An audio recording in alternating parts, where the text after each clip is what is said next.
சிறகடிக்க ஆசை சரியில்லை இனி என்ன நடக்க போகுது அப்படின்னு தான் பார்க்க போகிறோம். இங்கே ரோஹினிகிட்ட சொல்கிறாங்க மனோஜ், இந்த மாதிரி வந்து நம்ம மீனாவுக்கு பணம் கொடுக்க வேண்டாம் ரோஹினி அப்படிங்கிறாங்க. ஏன் அப்படிங்கிறாங்க. நம்ம எதுக்கு கொடுக்கணும் வைக்கணும், தாரன்னு சொல்லிட்டு சமாளித்து கொண்டு போயிடுவோம் அப்படிங்கிறாங்க. மனோஜ் நீ வந்து லூஸாக என்ன அப்படிங்கிறாங்க. ஏன் ரோஹினி இப்படி பேசுகிற அப்படிங்கிறாங்க. உண்மையாக தான் சொல்கிறேன், நீ வந்து இப்படி பேசுகிற, நம்ம அந்த பணம் கொடுக்காம அந்த வீட்டில் இருக்க முடியுமா அப்படிங்கிறாங்க. வீடு அம்மா பேரில் தானே இருக்குது, அம்மா கொடுக்க சொன்னால் தானே கொடுக்கணும், அம்மா தான் அதை பற்றி ஒன்றுமே சொல்லலையே அப்படிங்கிறாங்க. உங்கள் அம்மா வந்து உங்கள் அப்பா பேச மாட்டேங்காரு அப்படின்னு சொல்லிட்டு ரொம்ப ஃபீலிங்கில் இருக்காங்க, மற்றபடி ஒன்றும் கிடையாது அப்படிங்கிறாங்க. ஆமாம் ரோஹினி, என்னால் தான் எங்கள் அம்மாவும் எங்கள் அப்பாவும் பேசாமல் இருக்காங்க அப்படிங்கிறாங்க. உங்கள் அப்பாவும் உங்கள் அம்மாவும் பேசணும், நீ வந்து உங்கள் அம்மா எதுவுமே சொல்லக்கூடாது, பின்காலத்தில் வந்து அந்த வீடு உன் பேரில் வரணும் அப்படின்னு சொன்னால் நீ கண்டிப்பாக வந்து நீ வந்து மீனாவுக்கு நாய்க்குள்ள பணத்தை நீ கொடுத்தாகணும் அப்படிங்கிறாங்க. ஏன் ரோஹினி மறுபடியும் கொடுத்தாகணுங்க, நம்ம அவசர தேவைக்கு தானே நம்ம அக்கௌண்ட்டில் போட்டு வச்சுருக்கோம், ஜீவா கொடுத்த பணம் வந்து இதுதான் லாஸ்ட்டு அப்படிங்கிறாங்க. மனோஜுங்க பாரு, அந்த உன் கடையிலேருந்தே திருட்டு போன பொருளை 1,00,000 கொடுத்து வாங்க போகிறேன், அதை வந்து விற்க போகிறேன், அதை விற்றா நம்மளுக்கு ஒரு 2 லட்ச ரூபாயாவது கிடைக்கும் சரியா, பாதி பொருள் 2 லட்ச ரூபா கிடைக்குமா. அதுக்கப்புறம் வந்துட்டு நம்ம மீதி இருக்கிற 2 லட்ச ரூபாயை மீனாட்ட ஒன்று கொடுப்போம், மீதி 2 லட்ச ரூபாய்க்கு பொறுங்க எங்களுக்கு டைம் வேணும்னு சொல்லி நம்ம பையை கொடுப்போம்னு அவசரம் இல்லை அப்படிங்கிறாங்க. உடனே அப்படியா அப்படின்னு சொல்லிட்டு, சரி இது கூட நீ பில்டப்பாக தான் கொடுக்கணும், ஒரு நாள் வருமானத்திலே நான் பாதி பணம் தந்துட்டேன், மீதி பணத்தை வந்து எனக்கு தரது பெரிய மேட்ரு கிடையாது அப்படின்னு சொல்லிட்டு சீனை போட்டு பேசணும் அப்படிங்கிறாங்க. விடு கழுதி நான் பார்த்துக்கிறேன் அப்படின்னு சொல்லிட்டு நேராக பேங்கில் போய் அந்த 2 லட்ச ரூபா பணத்தை எடுக்காங்க.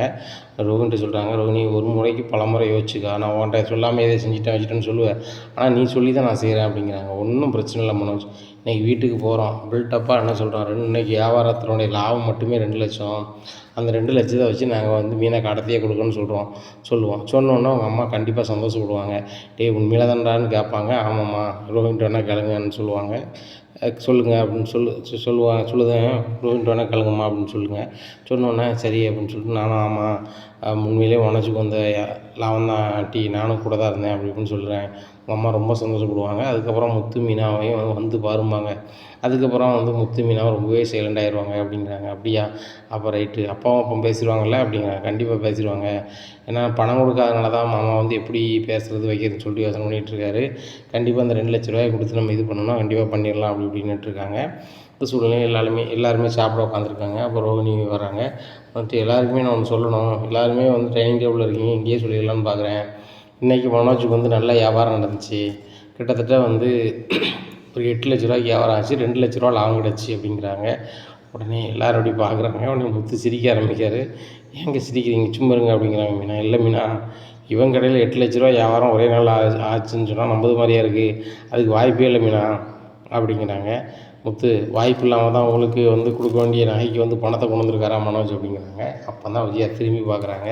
ருக்னிமா நீ சொல்லுறது உண்மையாம்மா அப்படின்னு சொல்லி விஜயா கேட்குறாங்க. ஆமாம் ஆண்டி, உண்மையில் லாபம் வந்தது தான், ஏன்னா நான் இன்றைக்கி காலையிலேருந்து மாலை வரைக்கும் எப்படி வியாபாரம் போகுதுன்னு இருந்தேன், நானும் கொஞ்சம் வியாபாரத்துக்கு கொஞ்சம் வசதியாக இருந்தேன், அவங்களுக்கு வந்து உதவி பண்ணேன், அதனால் அவர் வந்து 8 லட்ச ரூபாய்க்கு விற்றுட்டாரு, 8 லட்ச ரூபாய்க்கு விற்றதில் 2 லட்ச ரூபா லாபம் மட்டுமே கிடச்சிருக்கு அப்படிங்கிறாங்க.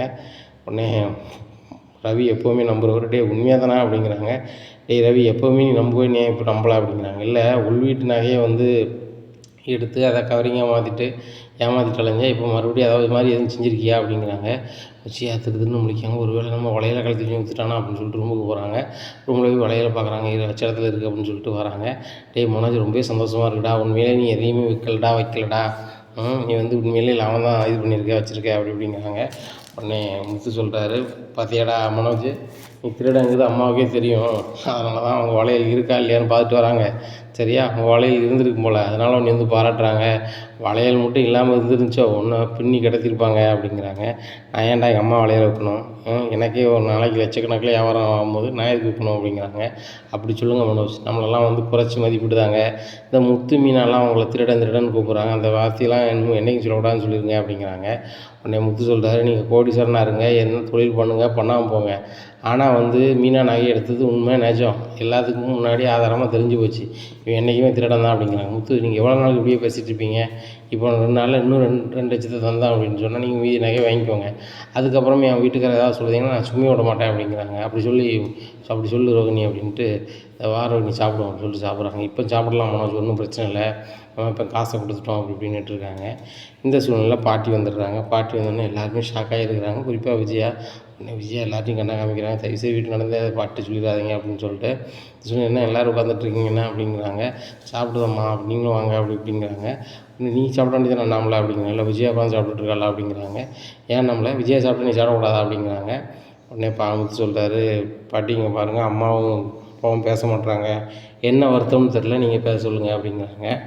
உடனே பாட்டி சொல்கிறாங்க, இதில் வந்து தப்பு வந்து உங்கள் அம்மா தான் செஞ்சுருப்பா முத்து, அதனால தான் என் பிள்ளை பேசாமல் இருக்கான். ஆனால் அண்ணாமலை ஒரு நாளும் தப்பு செஞ்சதில்லை. சின்ன பிள்ளைலேருந்து வாலிபத்துலேயும் ஆச்சு, உங்களை மாதிரி பெரிய சம்சாரியும் ஆகிட்டான். ஆனால் வந்து ஒரு நாளும் அவன் தப்பு செஞ்சதாகவும் அவனை திட்டினதாகவும் நினைவும் இல்லை. அப்படி ஒரு பையனும் இல்லை என் பையன். கண்டிப்பாக வந்து உங்கள் அம்மா மேலே தான் அது தப்பாக இருந்திருக்கும். உங்கள் அம்மா வந்து பேசுகிற பேச்சுக்கள் பிடிக்கலன்னு சொல்லிட்டு என் பையன் பேச்சுன்னு பாடிடுவான், இதான் உள்ளது அப்படிங்கிறாங்க. எப்படி பாட்டி கரெக்டாக சொல்கிறீங்க அப்படிங்கிறாங்க. ஆகா முத்து சொல்லி கொடுத்துருவோம் போலையே அப்படின்னு சொல்லி திருத்துன்னு முடிக்காங்க. முத்து பார்க்குறாரு விஜயாவை. நான் சொல்ல மாட்டேன், நீங்களாக சொல்லிக்கிட்டா தான் அப்படின்ன மாதிரி. அம்மா என்ன சொன்னாங்களோ எது சொன்னாங்களோ தெரியல, ஆனால் அப்பா பேசலை, 2 பேரும் பேச வைங்க பாட்டி அப்படிங்கிறாங்க. விஜயா நான் வந்திருக்கேன் வான்னு கூட கேட்க மாட்டேன் அப்படிங்க. வாங்கத்தான் அப்படிங்கிறேன். ஆமாம் நான் சொல்லி தான் கேட்டுக்கிட்டு இருப்பேன். என்ன சார் திடீர்னு வந்திருக்கீங்க அப்படிங்கிறாங்க. ஏன் திடீர்னு வரக்கூடாதா அப்படிங்கிறாங்க. இல்லை சார் இப்போ தானே ஊருக்கு போனீங்க அப்படிங்கிறாங்க. என் பையனை பார்க்கணுன்னு தோணுச்சு அதான் வந்தேன் அப்படிங்கிறாங்க. ஏம்மா நீங்கள் சாப்பிட்டீங்களா சாப்பிட்லையா அப்படிங்கிறாங்க. சாப்பிட்ணுப்பா அப்படிங்கிறாங்க. மீனா சாப்பாடு கொடுமா அப்படிங்கிறாங்க. நீனும் வா நம்மளை சாப்பிடுவோம் அப்படிங்கிறாங்க. அண்ணாமலை டைனிங் டேபிள் போகும்போது விஜயா தூர எழுந்திரிச்சிடுறாங்க. விஜயா உட்காரு அப்படிங்கிறாங்க. இல்லை சார் சாப்பிட்டேன் அப்படிங்க. அதான் நான் சாப்பிடாம எந்திரிக்க மாட்டேன் அப்படின்னு சொல்லிக்கிட்டு இருக்காங்க. இந்த அத்தை வந்தோடனே ஆரம்பிக்காங்களே நம்மளை வந்து திட்டுறதுக்கு அப்படின்னு சொல்லிட்டு, ரோகிணி இதை பற்றி விஷயம் யாருக்கும் தெரிஞ்சிடக்கூடாது வச்சிடக்கூடாது அப்படின்னு சொல்கிறாங்க. சரித்த அப்படிங்கிறாங்க. இந்த சூழ்நிலையில் உட்காரு இங்கே வா அப்படிங்கிறாங்க. என்னத்தை அப்படிங்கிறாங்க. ஏதாவது ஒரு கடுகளவு விஷயம் வெளியே தெரிஞ்சு அத்தை ஏதாவது கேட்டாங்களோ அவ்வளோதான் அப்படிங்கிறாங்க. நான் எத்தை சொல்ல போகிறேன் உங்களை திருட்டின்னு சொல்லிட்டு, நீங்கள் சொல்லிதாங்க அத்தை, நீங்களே சொல்லி மாட்டிட்டாங்க அத்தை அப்படிங்கிறாங்க. பூக்காரிக்கு இருக்கட்டும், எங்கள் அத்தைக்காரி மட்டும் ஊருக்கு போட்டும் அப்படின்னு சொல்லிட்டு நினைக்காங்க. இந்த சூழ்நிலை பாட்டி சாப்பிட்டுட்டு காலைல உட்காந்து பேசிகிட்டு இருக்காங்க. என்னடா மனோஜ் வியாபாரம் ஆகுதா வைக்கா அப்படி இப்படின்னுட்டு இருக்காங்க. உடனே ரவி சொல்லுறாரு, பாட்டி ஒரே நாளில் வியாபாரம் வந்து 2 லட்ச ரூபா லாபம் பார்த்துருக்கான் அப்படிங்கிறாங்க. உடனே ஆமாம் பாட்டி அப்படிங்கிறாங்க. அப்போ ரைட்டு அப்போ பெரிய கோடீஸ்வரன் ஆக போகிற அப்படிங்கிறாங்க. ஆமாம் பாட்டி அப்படிங்கிறாங்க. உன் மாமனார் உனக்கு பணம் வந்து தொழில் ஒன்று வச்சுருக்காரு அப்படிங்கிறாங்க. உடனே ரோகிணி ஆமாம் பாட்டி எங்கள் அப்பா தான் அனுப்பிவிட்டாங்க, அதில் தான் நல்லாயிருக்கும் அப்படி இப்படின்னுட்டு இருக்காங்க. சரி ரைட்டு, சரி உங்கள் அப்பங்கிட்ட வாங்கின 27 லட்ச ரூபாய்க்கு கொடுக்குறது மாதிரி இருக்கியா எப்படி அப்படி இப்படிங்கிறாங்க. உடனே முத்து சொல்கிறாங்க, பாட்டி அதுக்கு நாமம் போடுற மாதிரி தான் இருக்கான் பாட்டி, அவன் ஒரு நாள் தரமாட்டான் வைக்க மாட்டான், இப்போ தான் வந்து அவன் கடை வச்சுருக்கான், நல்லா சம்பாதிக்கான மாதம் 50 ரூபா மட்டும் கொடுக்க சொல்லுங்கள் பாட்டி. ஒரு நாளைக்கு 2 லட்ச ரூபா 3 லட்ச ரூபா சம்பாத்தியம் பண்ணுறாங்க, அவ்வளவு வேண்டாம், மாதம் 50 ரூபா கொடுக்க சொல்லுங்கள் அப்படிங்கிறாங்க. முத்து சொல்கிறதும் கரெக்டு தான் மனோஜ், மாதம் 50 ரூபா அவங்க அப்பா பணத்துலேருந்து கொடுத்துரு, அண்ணாமலைகிட்ட கொடுத்துரு அப்படிங்கிறாங்க. அது எப்படி பாட்டி முடியும், இப்போ தானே கடை வச்சுருக்கேன் போயிருக்கேன் வந்திருக்கேங்க சொல்கிறாங்க. ஒரே நாளில் 2 லட்ச ரூபா லாபம் பார்க்குறவனுக்கு வந்து மாதம் 50,000 கொடுக்குறது பெரிய மேட்டரா? பெரிய மேட்ரு கிடையாது. ரோகிணி நீனும் புருஷனும் சேர்ந்து 50 ரூபா கொடுத்துடணும் அப்படிங்கிறாங்க. 50 ரூபாயா அப்படின்னு சொல்லிட்டு ரோகிணி முடிச்சிட்ருக்காங்க. இந்த சூழ்நிலை முத்து சொல்கிறாரு, ஏம்மா 50 ரூபாலாம் உங்களுக்கு டீ காசு மாதிரி தானே, ஒரு நாளைக்கு 2 லட்சம் 3 லட்சம் 4 லட்சம்னு சம்பாதிக்கிறவங்களுக்கு இதெல்லாம் அசால்ட்டு தானம்மா அப்படிங்கிறாங்க. உடனே ஆமாம் எங்களுக்கு அசால்ட்டு தான் அப்படிங்கிறாங்க. ரோகிணி சம்மதிக்காதா அப்படிங்கிறாங்க. என்ன சம்மதிக்காதையா, பணம் வந்தாகணும், பார்லருமா நீங்கள் தான் பொறுப்பு சரியா, மாதம் 50 ரூபா வந்தாகணும் அப்படிங்கிறாங்க. உடனே சரி முத்து அப்படின்ட்டு ரூமுக்கு போயிடுறாங்க. பின்னாடியே மனோஜ் போகிறாங்க. ஏன் ரோகிணி 4 லட்ச ரூபா நம்ம கொடுக்கணும்னு சொல்லியிருக்கோம், அதுக்கே எப்படி கொடுக்கணும்னு வழி தெரியல, இதில் வேறு வியாபாரம் நிறையா இருக்குன்னு பில்டப் பண்ணி நம்ம சொன்னால் நம்மளுக்கு மரியாதை இருக்குன்னு சொல்லிட்டு நீ சொன்னேன், நான் சொன்னேன். இப்போ என்னன்னா அதை வச்சுக்கிட்டு இது மாதம் 50 ரூபா கேட்குறாங்க, எப்படி ரோகிணி கொடுக்க முடியும் அப்படிங்கிறாங்க. வேறு வழி இல்லை மனோஜ், எப்படியாவது கொடுத்தாகணும், உங்கள் அப்பா பணத்தை நம்ம கொடுக்கலன்னு வச்சுக்கோங்க ரொம்ப கஷ்டம் அப்படிங்கிறாங்க. ரோகிணி இந்த வீடே 50 லட்ச ரூபா தான் பெறும், இதுக்கு நீ 27 லட்ச ரூபா கொடுக்க சொல்கிற, ஏற்கனவே இந்த வீடு கட்டி 10 வருஷம் 15 வருஷம் ஆகிருக்கும், அதிலே பாதி மதிப்பு தான் வரும், இதுக்கு வந்து நம்ம 27 லட்ச ரூபா கொடுக்கணுமா அப்படிங்கிறாங்க. மனோஜ் அது உங்கள் அப்பாவோட பணம் மனோஜ் அப்படிங்கிறாங்க. ரோகிணி அப்பாவோட பணம் தான், எனக்கு பயன்படுத்த உரிமை இருக்குது, நீ தானே சொல்லியிருக்க, அப்படிங்கும்போது நான் ஏன் திருப்பி கொடுக்கணும் அப்படிங்கிறாங்க. இல்லை மனோஜ் நம்ம திரும்பி கொடுத்தாகணும் அப்படிங்கிறாங்க. ரோகிணி இங்கே பாரு, எல்லா சுமையுமே நீ வந்து சுமந்துட்டுருக்க சரி வராது, இனிமே வந்து தர முடியாது வைக்க முடியாதுன்னு பேசி பழகு, நான் தந்துடுறேன்னா எப்படி கொடுக்க முடியும் அப்படிங்கிறாங்க. கொடுத்தாகணும் அப்படிங்கிறாங்க. ரோகிணி நினைவில் வச்சுக்கா, இன்னும் 2 லட்சம் மீனாக கொடுக்கணும், அது போக மாதம் 50,000 ரூபா கொடுக்கணும்னா மாதம் 2.5 லட்ச ரூபா கையிலேருந்து கொடுக்க முடியுமாண்ணா அப்படிங்கிறாங்க. மனோஜ் 2.5 லட்ச ரூபான்னா கஷ்டம் தான் அப்படிங்கிறாங்க. சரி உன் பார்லரில் மாத வருமானம் எவ்வளோ வருது, தின வருமானம் எவ்வளோ வருது அப்படிங்கிறாங்க. என்ன மனோஜ் அதெல்லாம் கேட்குறீங்க அப்படிங்கிறாங்க. இல்லை ரோகிணி நீ மாதம் 50 ரூபா கொடுக்குறதுக்கு வந்து நீனும் நானும் ஆளுக்கு 25 ரூபா எடுத்து வைப்போம், அப்படின்னா தான் முடியும், இல்லைன்னா வாய்ப்பு இல்லை அப்படிங்கிறாங்க. இல்லை மனோஜ், அதுக்கு வாய்ப்பு இல்லாமல் தான் இருக்குது அப்படிங்கிறாங்க. என்ன ரோகிணி சொல்லுத, நீ சொந்தமாக பார்லர் நடத்திட்டு இருக்க, உன் பார்லருக்கு ஏகப்பட்ட கூட்டம் வருது போகுது, நானே காரில் போகும்போது பார்த்துருக்கேன். அப்படி இருக்கும்போது வந்து நீ வந்து வருமானம் வரல வைக்கலன்னு சொல்லுத, ஒரு கஸ்டமருக்கு எவ்வளோ வாங்குறீங்க அப்படிங்கிறாங்க. ஒரு கஸ்டமருக்கு குறைஞ்சபட்சம் 500 வாங்குவாங்க அப்படிங்கிறாங்க. கிட்டத்தட்ட ஒரு நாளைக்கு ஒரு 50 கஸ்டமர் வருவாங்க. 50 கஸ்டமர்னால 500 வச்சு பார்த்தாலுமே எவ்வளோ ஆச்சு? 25,000 ஆச்சு. உங்களுக்கு வந்து 5,000 செலவு பண்ணாலும் 20,000 நிற்கும். அந்த 20,000 வருஷத்துக்கு 6,00,000 ஆச்சு. 6,00,000 வச்சு நம்ம என்னென்ன பண்ணலாமா? நீ என்ன லாபம் இல்லை லாபம் இல்லைன்னு சொல்லிகிட்டு இருக்க, வேறு எதுவும் பிரச்சனையா அப்படிங்க? ஒன்றும் இல்லை அப்படிங்கிறாங்க. சரி, அந்த பேங்க்கில் லோன் இது கட்டிட்டியா ரோகிணி அப்படின்னு கேட்குறாங்க. ஆஹா, பேங்க் விஷயமெல்லாம் ஞாபகப்படுத்துகிறான் அப்படின்னு சொல்லிட்டு, இல்லை மனோஜ் அப்படிங்கிறாங்க.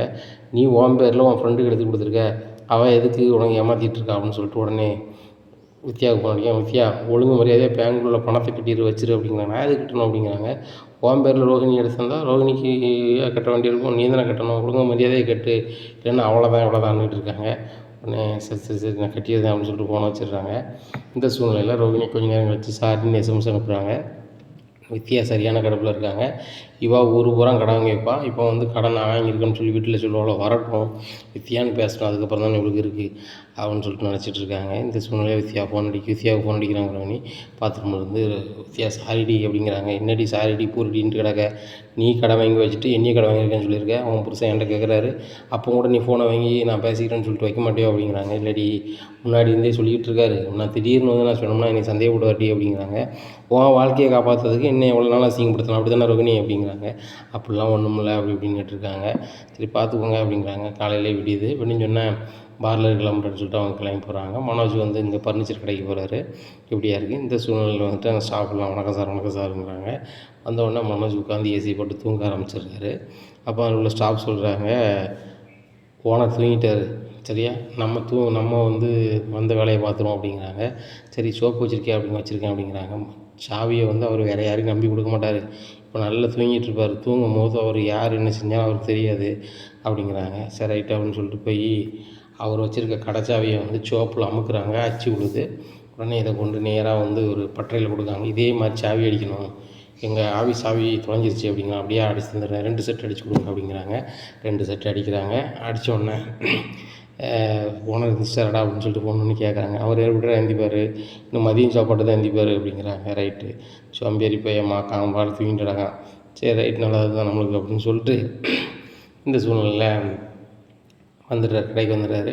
அக்கா உனக்கு ஒரு சாவி இருக்குது, எனக்கு ஒரு சாவி இருக்குது, நம்ம நைட்டுக்கான கடையை திறந்து கடைக்கு வந்து நம்ம இது பண்ணுவோம் அப்படிங்கிறாங்க. கடையில் பொருள் எடுத்தால் ஓனர் தெரிஞ்சிருவோம் அப்படிங்கிறாங்க. அப்போ என்ன பண்ணுறது அப்படிங்கிறாங்க. இந்த சாவி கூட சேர்ந்து தான் குடோன் சாவி இருக்குல்ல அப்படிங்கிறாங்க. ஆமாம், இந்த சாவி தான் குடோனுக்கு சரியா, இதை வச்சு தான் திறந்து ஞாபகம் இருக்குது. குடோனை வந்து நீ சும்மா திறந்து பார்த்துட்டு வா கரெக்டாக இருக்கான்னு சொல்லிட்டு அப்படிங்கிறாரு. உடனே குடோனில் போய் திறந்து பார்க்குறாரு. சாவி ஒர்க் ஆகிடுது. இந்த சின்ன சாவி தான் குடோனுக்கு அப்படிங்கிறாங்க. இந்த சின்ன சாவி தான் நைட்டுக்கான நினைச்சிடும், குடோனில் உள்ள பொருளை பூரா எடுத்து ஷிஃப்ட் பண்ணுறோம் அப்படிங்கிறாங்க. சரி ரைட்டு, அதுக்கு ஆள்லாம் வேணும்ல, அதை எப்படி மாற்றுறது வைக்கிறது அப்படிங்கிறாங்க. அப்படியா, சரி ஏதாவது பண்ண வழி பண்ணுவோம் இருக்கும் அப்படி இப்படின்னு சொல்லிட்டு இருக்கும்போது, ஓ சார் அப்படின்னு ஒரு ஆள் வந்து எழுப்புறாரு. உடனே மனோஜ் எந்திரிச்சிடுறாரு. ஓனர் எந்திரிச்சார் அப்படின்னு இருக்காங்க. உடனே என்னாச்சு அப்படிங்கிறாங்க. சார் மதியம் சாப்பாடுக்கு நேரம் வந்துச்சு அப்படிங்கிறாங்க. அப்படியா, சரி சரி சரி நான் சாப்பிட போகிறேன், நீங்களும் சாப்பிடுங்க அப்படின்னு சொல்லிட்டு ஒரு பாட்டில் சாப்பிட்றதுக்கு போயிருந்தார் ஹோட்டலுக்கு மனோஜ். இந்த சூழ்நிலையில் சரி நம்ம மாக்காமல் போயிட்டான், இப்போ நம்ம பிளான் பண்ணுவோம் அப்படிங்கிறாங்க. சரிடா, இதுக்கு யாராவது ஒருத்தர் சேர்க்கணும்டா, அவன் மூலமாக தான் இவர்கிட்ட மறுபடியும் வைக்கணும் அப்படிங்கிறாங்க.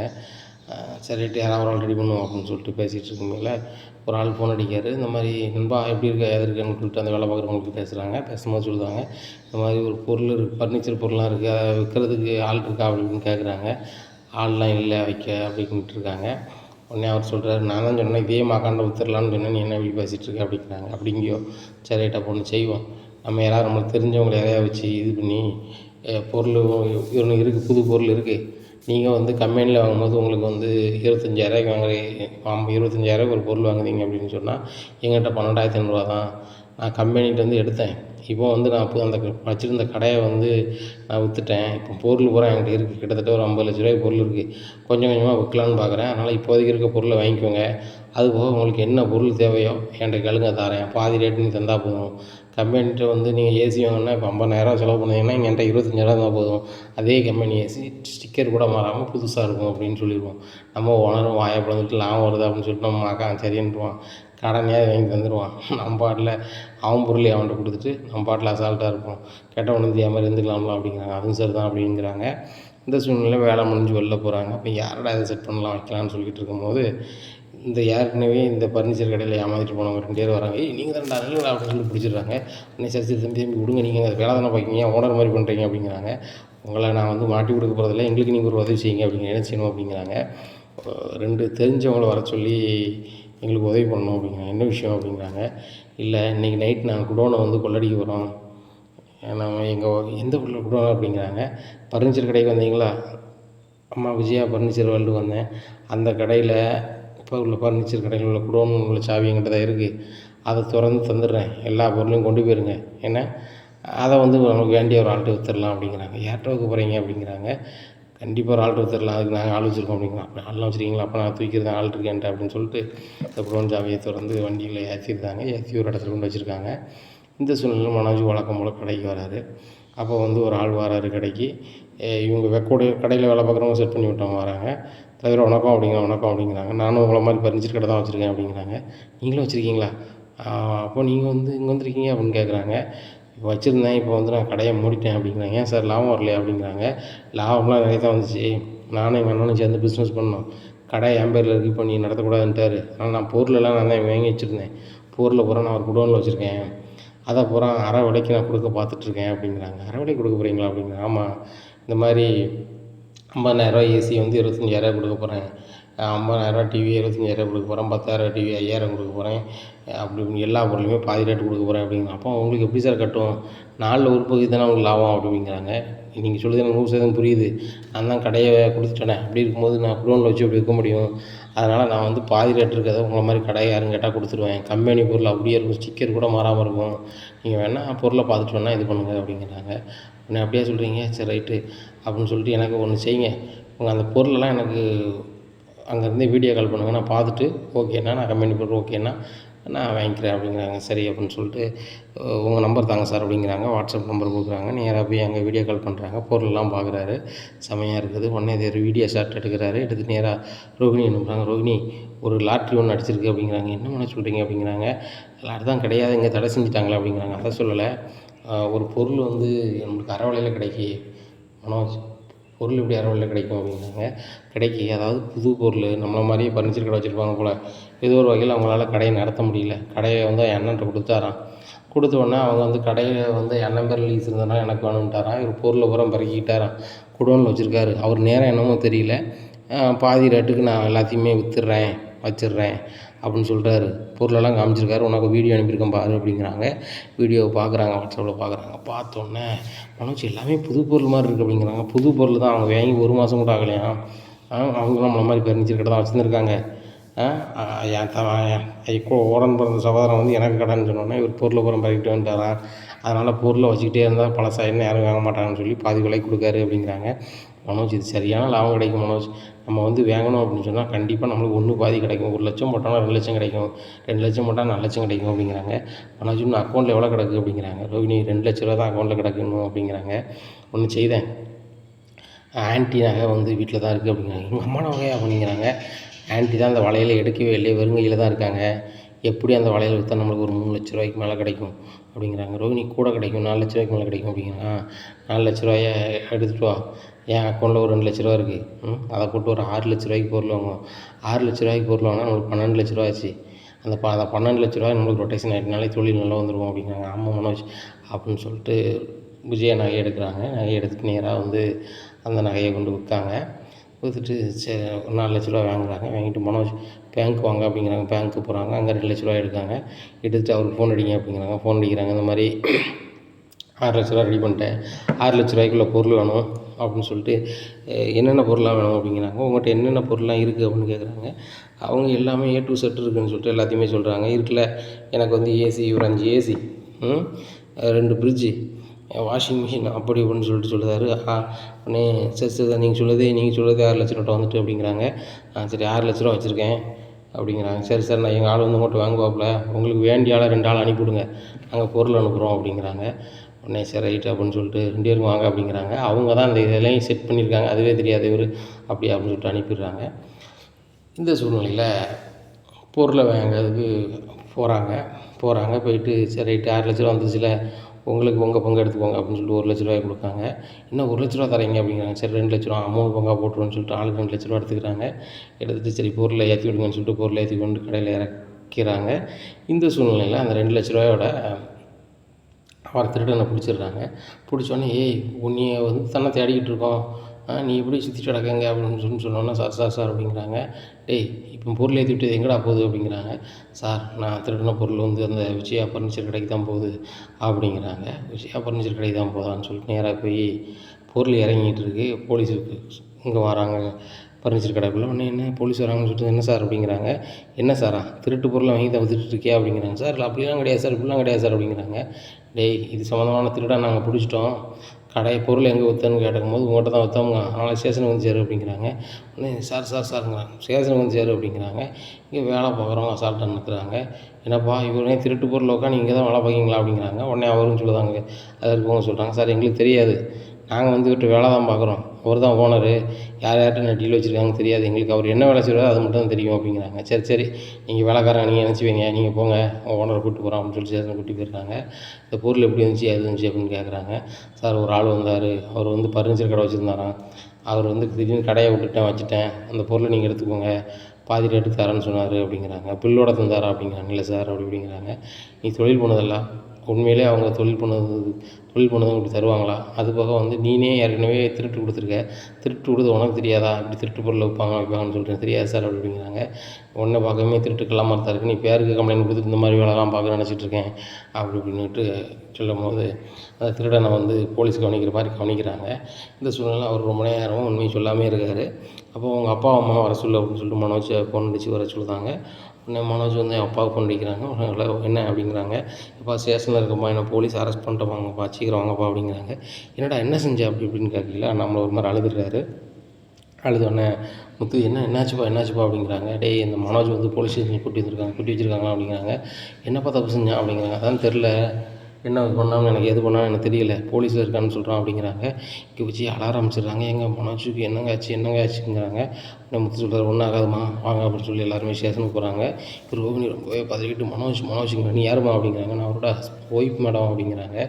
உன் மேலேயும் பெட்டிஷன் இருக்குமா அப்படிங்கிறாங்க. என் மேலேயும் பெட்டிஷன் இருக்கா அப்படிங்கிறாங்க. உங்கள் வீட்டுக்கார செல்லை வந்து நாங்கள் வந்து இது பண்ணி பார்த்தோம், அந்த திருட்டு பொருளை வந்து உங்கள்கிட்ட வீடியோ அனுப்பியிருக்காங்க, நீங்களும் அவங்களுக்கு சூப்பர்னு அனுப்பியிருக்கீங்க, இது சொன்னால் உங்கள்கிட்ட விசாரிக்கணும், இந்த திருட்டு பொருளா அப்படிங்கிறாங்க. ஆமாம் அவங்க வீட்டுக்காரர் திருட்டு பொருளை 6 லட்ச ரூபா கொடுத்து வாங்கியிருக்காரு அப்படிங்கிறாங்க. திருட்டு பொருளை 6 லட்ச ரூபா கொடுத்து வாங்கியிருக்காரா அப்படின்னு சொல்லிட்டு முடிக்கும்போது முத்து அண்ணாமலை எல்லாம் ஷாக் ஆகிடுறாங்க. உடனே அண்ணாமலை கேட்குறாங்க, டேய் நீ திருந்தவே மாட்டேடா அப்படின்ட்டு இருக்காங்க. பாருங்கப்பா வீட்டுக்குள்ளே தான் திருட்டு பண்ணிகிட்டு இருந்தான், இப்போ வெளியும் பண்ண ஆரம்பிச்சிட்டான் அப்படிங்கிறேன். டேய் நான் திருடலாம் இல்லைடா, நான் வந்து பொருள் தாண்டா வாங்கினேன், அரை ரேட்டுக்கு விற்றோன்னா நான் வந்து வாங்கினேன்டா அப்படிங்கிறாங்க. உடனே போலீஸ் சொல்கிறாரு, திருட்டு பொருளை வாங்கினா தப்பு தானே, ஏன்னா அவனும் ஜெயிலுக்கு போகிறான், நீங்களும் ஜெயிலுக்கு போங்க, அங்கே போய் 2 பேரும் சேர்ந்தாப்புல கழி தின்னுங்க, அடுத்தாப்புல ஏதாவது திருட்டு கேஸில் உங்களை மாட்டி விட்டு போவான் அப்படிங்கிறாங்க. உடனே சார் நல்லா இருப்பீங்க, எனக்கு எதுக்கும் சம்மந்தம் இல்லை, நீங்கள் அரெஸ்ட் பண்ணிட்டீங்க, நான் இன்னசென்ட் சார் அப்படி இப்படிங்கிறாங்க. உன்னை பார்த்தாலே தெரியுது உன் மொழியே சரியில்லை, திருட்டு மொழி மாதிரி இருக்குது அப்படி இப்படிங்கிறாங்க. உடனே முத்து சொல்கிறார், சார் அவன் டம்மி பீஸ் சார், வீட்டுக்குள்ளே தான் எனக்கு எடுத்துகிட்டு கிடப்பான், வெளியெல்லாம் அவனுக்கு லாய் கிடையாது சார், ஒரு ஏமாந்த போலீஸ் அறிவேன் அப்படி இப்படிங்கிறாங்க. தம்பிங்க பாருங்கள், இந்த விசாரணை சம்மந்தமாக மேலதிகாரிலேருந்து எல்லாருக்குமே தகவல் சொல்லியாச்சு, திருட்டு பொருளை வந்து வாங்குற கும்பல் அப்படின்னு சொல்லிட்டு ஏகப்பட்ட ஸ்டேஷனில் பெட்டிஷன் இருக்குது, அதெல்லாம் விசாரித்து இவங்க கைரேகைலாம் ஒத்து போதா அப்படி இப்படின்னு சொல்லலாம் பார்ப்போம். இவர் வேறு ஃபர்னிச்சர் கடை வச்சுருக்காரு, அவங்க வேறு திருடுற குரூப், உண்மையிலே அவர் திருடி கொடுக்க இவர் விற்கிறது மாதிரி இருந்துச்சுன்னா விட முடியாதுல்ல அப்படிங்கிறாங்க. என்ன சார் அந்த மாதிரிலாம் கிடையாது சார், இவர் வச்சே கொஞ்ச நாள் தான் ஆச்சு, இன்னும் கொஞ்சம் அதிகம் படிச்சிருக்குன்னு சொல்லி தற்பெருமையில் பேசுவான் சார், மற்றபடி ஒரு காசு பெற மாட்டான் சார், டம்மி பீஸ் சார் அப்படி இப்படிங்கிறாங்க.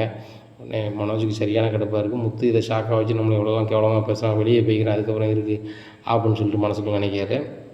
இந்த சூழ்நிலையில் திருடன்ட்ட நீங்கள் நல்லா விசாரிங்க சார் அப்படிங்கிறாங்க. உடனே போலீஸ் போய் அவங்க விசாரிக்கிற மாதிரி வசமாக விசாரிக்காங்க. விசாரிக்கும் போது சொல்லுதார், சார் நான் திருடன் எங்கேருந்து சொல்லியிருந்தேன் சார் அப்படிங்கிறாங்க. எங்கேயா திருடினேன் அப்படிங்கிறாங்க. இவர் குடோனில் தான் சார் இவர் குடோனில் திருடினேன் அப்படிங்க. ஆமாம் மனோஜ் குடோனில் தான் திருடினேன் அப்படிங்கிறாங்க. அவர் குடோனில் திருடி அவர்கிட்டே கொடுத்துட்டே அப்படிங்க. ஆமாம் சார் அவர்கிட்ட திருப்பியே அவர்கிட்டே கொடுத்துட்டேன், அது கூட அவர் தெரியல, ஒன்றா நம்ம மாங்காவாக இருக்கார், சரியான ஏமாந்த புலி சார் அப்படிங்கிறாங்க. உடனே இவ்வளோ பெரிய மாக்கானா இருக்கியே அப்படின்னு சொல்லிட்டு போலீஸ் வராரு. வந்து தம்பி முத்து, இவர் உங்கள் அண்ணன் பெரிய படித்தவர் அப்படி இப்படிங்கிறீங்க, ஒன்றா நம்பர் ஏமாந்த புலி பெரிய மாங்காவாக இருக்கானே, இப்படி இருந்தாலும் என்ன செய்ய முடியும் மாங்காவா அப்படிங்கிறாங்க. என்ன சார் சொல்கிறீங்க அப்படிங்கிறாங்க. எப்பா திருடுனது வேற எங்கேயும் இல்லையா, உங்கள் அண்ணன் குடோன்லேயே திருடியிருக்காங்க, இவர்கிட்டே அரை ரேட்டுக்கு விற்றுருக்காங்க, இதையே உங்கள் அண்ணாச்சி 6 லட்ச ரூபா கொடுத்து வாங்கியிருக்காங்க அப்படிங்கிறாங்க. இதை கேட்டால் முத்துக்கு சரியான சாக்கு. இவன் எப்படி 6 லட்ச ரூபா கொடுத்து வாங்கினா அப்படின்னு சொல்லிட்டு, டேய் என்னடா நடந்துகிட்ருக்கு, உன் பொருளையே நீ வாங்குவியாடா, சி நீ எல்லாம் மனுஷனாடா அப்படி இப்படிங்கிறாங்க. உடனே அண்ணாமலை சொல்கிறாங்க, நீ முட்டாள்னு தான் பார்த்தா சர்வ முட்டாளாக இருக்கியே, ஒன்றுமே தெரியாதாப்பா உனக்கு அப்படின்னு சொல்லிட்டு ரொம்ப இது பண்ணுவோம். மனோஜ் என்ன மனோஜ் அப்படிங்கிறாங்க. உடனே ரோகிணி, நான் உன்ட்ட தானே காமிச்சேன், நீ தானே வாங்கன்னு சொன்னேன் அப்படிங்கிறாங்க. மனோஜ் அது உங்கள் பொருள்னே உங்களுக்கு தெரியாதா அப்படிங்கிறாங்க. எனக்கு எப்படி தெரியும், புதுசாக வர பொருள் வந்து குடோனில் இறங்கும், குடோனில் இறங்குறது வந்து எடுத்திருக்காங்க, குடோன் சாவிலாம் என்கிட்ட தானே இருக்குது, அது பூட்டெலாம் உடைக்கலையா அப்படிங்கிறாங்க. சாவியே என்கிட்ட இருக்க பாருங்கள் அப்படின்னு சொல்லி அந்த இடுப்புள்ள சாவி எடுத்து காமிக்காரு. என்னடா மனோஜ் என்னடா பண்ணி வச்சுருக்க அப்படின்னு சொல்லி விஜயா கேட்குறாங்க. அம்மா எனக்கு தெரிலம்மா, நம்ப வச்சு ஏமாற்றிட்டாங்கம்மா அப்படி இப்படிங்கிறாங்க. உடனே டேய் என்னடா சாவியே அவங்க வச்சுருக்குன்னு சொல்கிறாங்க அப்படிங்கிறாங்க. அதாம்மா எனக்கு ஒன்றும் தெரில அப்படிங்கிறாங்க. உடனே அண்ணாமலை சொல்கிறாங்க, சாருங்க பாருங்கள், என் பையன் அந்தளவுக்கு கிடையாது, அவன் கொஞ்சம் கூறல, மன்னிச்சு விட்ருங்க சார் அப்படிங்கிறாங்க. உடனே சரி சார், உங்கள் பையன் மேலே எதுவும் தப்பு இல்லை, அவங்க இதில் வந்து இப்போ என்னென்னா அவரு குடோனில் இருந்து களவாண்டதே அவங்க வாங்கியிருக்காங்க, அதனால் பிரச்சனை இல்லை. இது வேறு கடையில் எடுத்து இவங்ககிட்ட விற்று இவங்க வாங்கியிருந்தாங்கன்னா அவ்வளோதான். இப்போ இந்த 6 லட்ச ரூபா அவ்வளோதான், முடிஞ்சு போச்சு. ஏன்னா இது சம்மந்தமாக விசாரிக்கணும்னு தேவைப்பட்டால் கூப்பிடுவோம், அந்த பொருளையும் கொண்டு ஸ்டேஷனில் ஒப்படைக்க சொல்லுங்கள், நான் கோர்ட்டில் ஒப்படைக்கிறோம், கோர்ட்டில் போய் இவங்க வந்து ரிட்டன் ஆஃப் ப்ராப்பர்ட்டி போட்டு எடுத்துக்கிட சொல்லுங்கள் அப்படிங்கிறாங்க. உடனே மனோஜ் கடைக்கு போய் ஒரு வண்டியை அனுப்பி பொருளை பூரா அங்கே ஏற்றிட்டு வந்து போடுதார். உடனே அண்ணாமலை சொல்கிறாங்க, உன்னைய மாதிரி ஒரு கோணம் ஏன் கிறுக்கேன்னு யாரையும் பார்க்கல, உன் கடையில் உள்ள பொருளையே நீ வந்து தெரியாமல் நீ வச்சுக்கிட்டு இருந்தால் என்ன அர்த்தம், அதுபோக அதையே நீ அரை ரேட்டு கொடுத்து வாங்கியிருக்க, அவனையெல்லாம் என்னத்தை சொல்ல அப்படி இப்படின்னுட்டுருக்காங்க. இப்போ அதெல்லாம் இருக்கட்டும், இந்த வெண்ணெய்க்கு வந்து ஒரு 6 லட்ச ரூபா கிடச்சிருக்கு, இந்த 6 லட்ச ரூபா வச்சு தான் அந்த திருட்டு பொருளை இவன் பொருளையே திருட்டு போயிருக்கு, இவன் பொருளையே இவன் வாங்கியிருக்கான், அதுலேயும் போலீஸ் வச்சு லாக் ஆகியிருக்கான், அந்த பொருளை வாங்கிறதுக்கு 6 லட்ச ரூபா அப்படி வச்சுட்டு கேளுங்கப்பா அப்படிங்கிறாங்க. நீ மனோஜ் திருதுன்னு நம்மளுக்கு ஏறல, என்கிட்ட லாபம் வந்துச்சுல, நான் அதை வந்து பேங்கில் போட்டு வச்சுருந்தேன் அப்படிங்கிறாங்க. எப்பா இவனெலாம் நம்ப முடியாது, எப்படி போட்டு வச்சுருக்கான்னு சொல்லி பேங்க் ஸ்லிப்பை கேளுங்கப்பா, பேங்க் பாஸ்புக்கில் என்ட்ரி தெரிஞ்சிருங்களாப்பா அப்படிங்கிறாங்க. டேய் அதெல்லாம் என்கிட்ட கொண்ட காமிக்கணும் வைக்கணும் அப்படின்னுட்டு இருக்காங்க. பாரு காமிக்கலன்னா முதுகுவலி பிஞ்சு போகும், வீட்டில் இருக்க ஏதாவது நகையை எடுத்திருக்கியா, டேய் அம்மா நகையை கலத்தி வச்சுருந்தாங்க அதை எடுத்திருக்கியா வச்சிருக்கியா அப்படிங்கும்போது திருதுன்னு முடிக்க ஆரம்பிக்காரு. டேய் மனோஜ் எடுத்தியாடா அப்படின்னு கேட்குறாங்க. நான் எடுக்கலாமா, ரோகிணி தான் எடுத்தா, அதை ஒரு 4 லட்ச ரூபாய்க்கு விற்றுட்டா அப்படிங்கிறாங்க. என்னடா சொல்கிறீங்க அப்படிங்கிறாங்க. ஆமாம் ஆண்டி தப்பாக நினச்சிக்காதீங்க, சாரி, ஒரு லாபம் ஒரு 12 லட்ச ரூபா கிடைக்குங்கிறனால இப்படி செஞ்சுட்டேன் ஆண்டி அப்படி இப்படிங்கிறாங்க. என்னம்மா நீ இப்படி பண்ணியிருக்க வச்சுருக்க, நீலாம் ஒரு பிள்ளையா அப்படி இப்படின்னு எல்லாமே பேச முடியும் பேசிகிட்டு இருக்காங்க. ஒன்று அண்ணாமலை சொல்கிறாங்க, இந்த வீட்டுக்கு வர்றதுக்கு எனக்கு ரொம்ப அசிங்கமாக இருக்குது முத்து, பேசாமல் நம்ம எங்கேயாவது போயிடலாம், மனோஜ் இருக்க வீட்டில் நம்ம இருக்க வேண்டாம் முத்து அப்படிங்கிறாங்க. ஏன்ப்பா அப்படி சொல்கிறீங்க அப்படிங்கிறாங்க. இல்லை இப்படி அசிங்கப்படுத்துகிறான், இன்னும் என்னெல்லாமா பண்ண போகிறான்னு தெரியல, ஸ்டேஷனுக்கு வேறு கொண்டு விட்டான், அதனால் வேண்டாம்ப்பா, அவனே அந்த வீட்டில் இருக்கட்டும், இவங்களே இருந்துக்கிட்டணும், பேசாமல் கிராமத்தை பார்த்தே போயிடுவோம் அப்படிங்கிறாங்க. உடனே எப்பா அதெல்லாம் ஒன்றும்லப்பா, வாங்கப்பா வாங்கப்பா அப்படின்னு சொல்லிட்டு வீட்டுக்கு கூட்டி போயிடுறாங்க. உடனே மனோஜ் வந்து அப்படி கவுந்துட்டே இருக்காரு. உடனே அண்ணாமலை சொல்லுவாங்க, வீட்டுக்குள்ளே நீ வராத, நீ வந்தனா நாங்கள் வீட்டு விட்டு எல்லோரும் வெளில போயிடுவோம் அப்படிங்கிறாங்க. இல்லைப்பா அந்த வீட்டு விட்டு நான் எங்கேப்பா போவேன், இத்தனாப்பா என் வீடு அப்படி பண்ணிட்டு இருக்காங்க. உடனே விஜயா சொல்கிறாங்க, எங்கள் மன்னிச்சு விடுங்க, ஏன்னா எதனா விற்றான், அதை வந்து தந்துடுவாங்க அப்படி இப்படிங்க. யார் இவன் உன் நகையை தந்துடுவான், ஆனால் மீனா நகை எடுத்ததுக்கே பாதி தேவை கொடுத்ததை ஏமாற்றிக்கிட்டு இருக்கான், இந்த சூழ்நிலையில் வந்து உன் நகையை எடுத்து விற்றுருக்கான், இப்படிலாம் பண்ணிகிட்டு இருக்கான், தொடர்ச்சியாக எத்தனை வாட்டி நீ அவனை சப்போர்ட் பண்ணிகிட்டு இருப்ப, இது சரி வராது, இவனை நம்பி இப்போ இங்கே இருக்க முடியாது, என்ன சுருதி இன்னொரு வீட்டில் உள்ள பிள்ளை, அந்த வீட்டில் உள்ள நகைலாம் அங்கே இருக்குது, இப்பேற்பட்டவன் நாளைக்கு சுருதி நகையை திருடிட்டு எங்கேயாவது போயிடுவான், இவன் பொருளையே திருடி கொண்டு இவன்கிட்ட கொடுக்காங்க, இதை வாங்கி வச்சு இவன் நல்ல விற்கலாம் வாடகைன்னு நினைக்கானே, இப்பேற்பட்ட முட்டாளை எங்கே பார்த்துருப்பிய அந்த நாட்டில், சரியாக வருமா அப்படி இப்படின்னு இருக்காங்க. மனோஜ் பாரு மனோஜ் உங்கள் அப்பாவே இப்படி பேசுகிறாங்க, இதில் நீ வாழ்ந்து காட்ட உனக்கு வெறி வேணும் அப்படி இப்படிங்கிறாங்க. ரோகிணி நீலாம் எந்த வாயும் பேசிடாத அப்படின்னு சொல்கிறாங்க. விஷயம் என்ன ஆண்டி நீங்களே எப்படி பேசுகிறீங்க அப்படிங்கிறாங்க. என் நகையை யாரை கேட்டு விற்ற அப்படிங்கிறாங்க. அத்தை நான் வந்து உங்கள்கிட்ட சொல்லிக்கலாம், சும்மா தானே வச்சுருக்கீங்கன்னு விற்றேன் அப்படிங்கிறாங்க. நல்ல ஆளுமா, நீ பெரிய கோடீஸ்வரி அப்படி இப்படின்னு சொல்லுவேன், ஏன் நீ முன்னால் ரொட்டேஷன் பண்ண முடியலையா, உங்கள் மாமாவுக்கு ஃபோன் பண்ணி பணம் போட்டு விடுறதுனா அதான் அவர் போட்டு விடுவார், உங்கள் கடாரம் இதுக்கு 30 லட்ச ரூபா போட்டு விட்டவருக்கு இது ஒரு பெரிய மேட்ரா அப்படிங்கிறாங்க. உடனே முத்து சொல்கிறாரு, ஏம்மா இன்னுமே இது நம்பிக்கிட்டு இருக்கீங்க, இவ்வளோ ஃபுல்லாடி தில்லாலங்கடி வேலை பார்த்த இவங்க 2 பேரும் இவங்க மாமா அனுப்பி இவங்க பணத்தை வச்சு இவங்க தொழில் பண்ணவா, அது வாய்ப்பே இல்லை, ஒரு வாரத்தில் நான் கண்டுபிடிக்கேன் இந்த பணம் எப்படி வந்துச்சு, எப்படி வந்து இவங்க கடையை ஆரம்பித்தாங்க வச்சாங்க, இன்றைக்கு வரைக்கும் இவங்க எப்படி சீன் போட்டுட்ருக்காங்கன்னு விசாரிச்சா தெரிய போகுது அப்படிங்கிறாங்க. டேய் நீ என்ன பெரிய அதிகாரியாடா அப்படி இப்படின்ட்டு இருக்காங்க வச்சியா. எம்மாங்க பாருங்கள், அதிகாரிலாம் தேவையில்லை. அவங்க அப்பாவோ மாமாவோ அக்கௌண்ட்டில் பணம் போட்டதாக இருந்தால் பேங்க் மூலமாக தானே போட்டிருக்க முடியும், இல்லைன்னா நேரில் யாரும் கையில் கொடுத்துருக்க மாட்டாங்களே. ஏன்னா அவங்க அக்கௌண்ட்டில் தானே போட்டாங்கன்னு சொன்னாங்க. ஒன்றும் இல்லை, மனோஜுக்கு எத்தனை அக்கௌண்ட் இருந்தாலும் அதை கண்டுபிடிச்சிடலாம் அப்படிங்கிறாங்க. உடனே மனோஜ் சொல்கிறார், எனக்கு 1000 அக்கௌண்ட் இருக்குது, 1000 அக்கௌண்ட்டையும் கண்டுபிடிச்சிருவியா அப்படிங்கிறாங்க. தலைவா, உன்னோட ஆதார் கார்டு ஜெராக்ஸ் நகல் இருக்குது, அந்த லிங்க்கில் நீ எந்தெந்த பேங்க்கில் அக்கௌண்ட் வச்சுருக்கேன்னு சொல்லிட்டு அதை பார்த்துடலாம். என்ன ஒரு நாளைக்கு 4 நாள் தேடினா எந்த பேங்க்கு எவ்வளோ அமௌண்ட் வந்துச்சு, எங்கேருந்து மாறிச்சின்னு எல்லாம் தெரிய போகுது. அதுக்கப்புறம் நீ யாருக்கெல்லாம் மாற்றிருக்கேன்னு சொல்லி இதை கேட்டால் முடிஞ்சு போச்சு. அதுக்கப்புறம் உன் தில்லாலங்கடி வேலையும் பொண்டாட்டி தில்லாலங்கடி வேலையும் இந்த வீட்டுக்கு தெரிஞ்சிருமில்ல அப்படிங்கிறாங்க. இந்த முத்து, இதெல்லாம் உங்களுக்கு தேவையில்லாத வேலை அப்படிங்கிறாங்க. இன்னும் தேவையில்லாத வேலை, எங்கள் அம்மா நகை நீ யாரை கட்டி விற்ற அப்படிங்கிறாங்க. அது ஆன்ட்டி நகை வைக்க எனக்கு உரிமை இருக்குது அப்படிங்கிறாங்க. உடனே உரிமை இருக்குங்கிற எங்கள் அம்மாவே நகையை கேட்குறாங்க, நீ உரிமை இருக்குன்னு சொல்லிட்டு இருக்க அப்படிங்கிறாங்க. உடனே ரோஹிணி, இங்கே பாரு, என் பையன் வந்து நகையை திருப்பி தர மாட்டான், எனக்கு தெரியும். நகையை நீங்கள் எப்போ திருப்பி தருவ அப்படிங்கிறாங்க. ஆன்ட்டி என்ன என்கிட்ட கேட்குறீங்க அப்படிங்க, நீ தானே விற்றுருக்க அப்படிங்கிறாங்க. ஆன்ட்டி நான் வந்து உங்களுக்கு ஒரு மாதத்துல தரேன் அப்படிங்கிறாங்க. எம்மா பார்லர்மா, 1 மாதத்தில் எங்களுக்கு 2 லட்ச ரூபா தரேன்னே, இப்போ 1 மாதத்தில் நகையை தராங்க, அப்போ எந்த 1 மாதத்தில் எதை கொடுப்ப அப்படிங்கிறாங்க. முத்து, நீங்கள் இந்த அளவுக்கு எங்களை சீப்பாக பேச வேண்டாம், நானும் மனோஜும் தர வேண்டியது எங்கள் பொறுப்பு அப்படிங்கிறாங்க. ஏற்கனவே 27 லட்ச ரூபாயை தர வாய்ப்பு இல்லைன்ன மாதிரி தான் இருக்கியே, மாதம் பாட்டி 50 ரூபா கொடுங்கன்னு சொன்னாங்க, அதுக்கு இன்னும் வழி இல்லை. என்ன இனிமேல் என்ன செய்ய போகிறானுவ, அங்கேயே ஏதாவது பொருள் திருடி கொண்டு வேலை பார்க்குறவனே கொண்டு கொடுக்க போகிறானுவ, அதையும் வாங்கி வச்சுக்கிட்டு இவன் வந்து இதை மாதிரி வீட்டில் உள்ள பொருளை விற்றுக்கிட்டு அலைய போகிறான். இதான் நடக்க போகுது. ஒழுங்கு மரியாதை அந்த பத்திரத்தை பத்திரமா வைங்கப்பா, இல்லைன்னா அந்த பத்திரத்தை எடுத்துக்கொண்டு யார்ட்டையும் அடை வச்சா அடை வச்சுக்கிட்டோம் அப்படிங்கிறாங்க.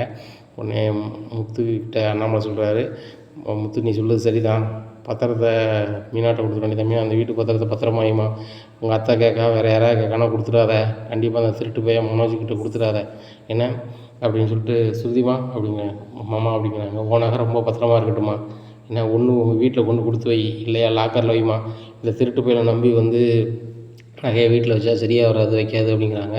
பாருங்கள் மனோஜ், உங்கள் அப்பாவே எப்படி பேசுகிறாங்க பாருங்கள் அப்படிங்கிறாங்க. உடனே முத்து சொல்கிறாரு, எங்கள் அப்பா கரெக்டாக தான் பேசுகிறாரு, இந்த திருட்டு போயில நம்பி ஒன்றும் வைக்க முடியாது, அதுக்காக 1ஆம் நம்பர் முட்டா பையன், இவ்வளோ டிகிரி படிச்சிருக்கேன் வச்சுருக்காங்க, கொஞ்சம் கூட அடிப்படை அறிவு கிடையாது. பில் இல்லாமல் ஒரு பொருளை தரானா, ஒருத்தன் அரை விலைக்கு வேணா தருவானா, ஆதாயம் இல்லாமல் ஒருத்தன் செய்வானா, அதையே யோசிக்க தகுதி இல்லை. அது போக அவன் பொருளே அவனுக்கு தெரியலை. இப்போ ஏற்பட்ட லூசு பேரை என்ன செய்ய சொல்லுது. ஏற்கனவே ஒருத்தர் 4 லட்ச ரூபா ஏமாற்றிட்டு போனாங்க, இப்போ ஒரு 6 லட்சம். மொத்தத்தில் இப்போ கடையை வந்து மாமனார் பணத்துலேயே நீ ஆரம்பிச்சிருந்தாலும் சரி தான், இன்னும் 1 மாதம் தாங்குதோ 2 மாதம் தாங்குதோ, இந்த 1 வாரத்துக்குள்ளே அதை கண்டுபிடிச்சி எப்படி பணம் வந்துச்சு ஏது பணம் வந்துச்சுன்னு சொல்லி நான் ஆதாரபூர்வமாக சொல்ல போகிறேன். நீ எவ்வளோ சீன் போட்டாலும் கொஞ்சம் நாளைக்கு சீனை போட்டுக்கா, சரி தானே, இதுதான் உள்ளது. அதுக்கப்புறம் பணம் எப்படி வந்துச்சுன்னு மட்டும் தெரிஞ்சோ, ஒருவேளை அப்பா பணம் திருப்பி கிடச்சி அதையே ஏமாற்றி நீ தொழில் மட்டும் ஆரம்பிச்சிருந்தியோ, ஒன்று நான் வந்து என்ன செய்வேன்னு எனக்கே தெரியாது அப்படிங்கிறாங்க. மனோஜும் ரோகிணியும் திருதுன்னு முடிக்காங்க. அப்போ தான் முத்துக்கு படுத்து, ஒருவேளை வந்து அப்பா பணத்தை ரிட்டன் கிடச்சிருக்குமோ, அது ஏமாத்திரம் பொண்ணுகிட்ட வாங்கியிருப்பாங்களோ அப்படின்னு சொல்லிட்டு மனசுக்குள்ளே ஓடுது. அப்போ வாய்ப்பு இருக்குது, நம்ம அதையும் விசாரிச்சிட்டானே அப்படின்னு சொல்லிட்டு நினைக்காங்க. உடனே சரி அப்படின்னு சொல்லிட்டு காலையிலே எழுந்திரிக்காங்க. எழுந்திரிச்சோன்னா மீனா, நான் போலீஸ் ஸ்டேஷன் வரை போய்ட்டு வரேன் அப்படிங்கிறாங்க. என்னங்க என்ன விஷயம் அப்படிங்கிறாங்க. ஒன்றும் இல்லை, மனோஜ் வந்து பணம் ஏமாத்திட்டான ஒரு ஜீவான்னு ஒரு பொண்ணுகிட்ட சொன்னாமல அப்படிங்கிறாமா அப்படிங்கிறாங்க. அது சம்மந்தமாக என்னாச்சுன்னு மட்டும் போலீஸில் கேட்டு வந்துருந்தேன் அப்படிங்கிறாங்க. சரிங்க போய்ட்டு வாங்க, வேறு எதுவும் பிரச்சனை இல்லை அப்படிங்கிறாங்க. ஒரு பிரச்சனை இல்லை மீனான்னு கேட்டு வரேன் அப்படின்னு சொல்லி சேதனுக்கு போகிறாங்க. அப்போ போலீஸ் வந்து ரைட்டர் நில்லுங்க தம்பி, இன்ஸ்பெக்டர் வரட்டும் அப்படிங்கிறாங்க. இன்னும் கூப்பிட்ருக்காங்க. இன்ஸ்பெக்டர் வந்தோடனே சார் அப்படிங்கிற வணக்கம் அப்படிங்கிறாங்க. என்ன தம்பி அப்படிங்கிறாங்க. என்னாச்சு சார் வணக்கம், எங்கள் அண்ணன் பேர் மனோஜ், அவர் வந்து பணம் ஏமாத்தான்னு சொல்லி பெட்டிஷன் வச்சுருந்தார் அப்படிங்கிறாங்க. தம்பி வெறுமனையாக வந்து சொன்னீங்கன்னா எப்படி, மனோஜுக்கு இந்த பேரில் ஏகப்பட்ட பேர் இருப்பாங்க அப்படிங்கிறாங்க. சார் எங்கள் வீட்டு அட்ரஸ் சொல்கிறேன் சார், அவன் ஆதார் கார்டு நம்பர் எல்லாத்தையுமே சொல்கிறேன் அப்படிங்கிறாங்க. அட்ரஸ் கரெக்டாக சொன்னால் தேடிடலாம் அப்படின்னு சொல்லிட்டு, சொன்னாப்பு சொல்லு அப்படின்னு சொல்லிட்டு பேரை தேடுறாங்க. தேடவும் ஆமாம் தம்பி இந்த பெட்டிஷனை க்ளோஸ் பண்ணியாச்சா அப்படிங்கிறாங்க. க்ளோஸ் பண்ணியாச்சா அப்படிங்கிறாங்க. என்ன சார் பணமே வாங்கி தராமல் க்ளோஸ் பண்ண என்ன சார் அர்த்தம் அப்படிங்க. பணமே வாங்கி தராமல் க்ளோஸ் பண்ணியிருக்கான், பணத்தெல்லாம் வாங்கி எப்பவுமே கொடுத்தாச்சு தம்பி, இந்த தேதியில் வாங்கி கொடுத்தாச்சு அப்படிங்கிறாங்க. வாங்கி கொடுத்தாச்சா அப்படிங்கிறாங்க. ஆமாம் தம்பி 27 லட்ச ரூபா ஏமாந்துருக்காரு, அது போக எனக்கு எக்ஸ்ட்ரா 3 லட்ச ரூபா வேணும்னு சொல்லிட்டு 30 லட்ச ரூபா பெற்றுக்கொண்டேன்னு வாங்கியிருக்கிறாங்க. அது போக அந்த பொண்ணு நான் பணத்தை திருப்பி கொடுத்து விட்டேன், என் மீது மேல் நடவடிக்கை தேவையில்லைன்னு சொல்லி 2 பேருமே எழுதி கொடுத்துருக்காங்களப்பா அப்படிங்கிறாங்க. இந்த சார் இது ஒரு ரிசிப்ட் தர முடியுமா அப்படிங்கிறாங்க. தம்பி நீங்கள் அவங்க அண்ணன் தம்பின்னு எனக்கு எப்படி தெரியும் அப்படிங்கிறாங்க. சார் என்னோடய ஆதார் கார்டை பாருங்கள் சார், எங்கள் அப்பா பணத்தை தான் சார் அவனை ஏமாற்றி எங்கள் அண்ணன் வந்து அவனே வாங்கி அவனே வச்சுக்கிட்டான், இப்போ கேட்டால் ஏன் பண்ணான்னு சொல்கிறான் சார் அப்படிங்கிறாங்க. அப்படியா சரி தம்பி இந்தாங்க இது ஒரு காப்பியை கொண்டு போங்க அப்படிங்கிறாங்க. இந்த காப்பியோட நேராக முத்து வீட்டுக்கு போகிறாரு. இனி என்ன நடக்கும் இந்த மனோஜ் ரோகிணி வாழ்க்கையில் அப்படிங்கிறத பொறுத்திருந்து பார்க்கலாம். நம்ம சேனலை நீங்கள் மறக்காமல் லைக் அண்ட் சப்ஸ்கிரைப் பண்ணுங்கள். நன்றி, வணக்கம்.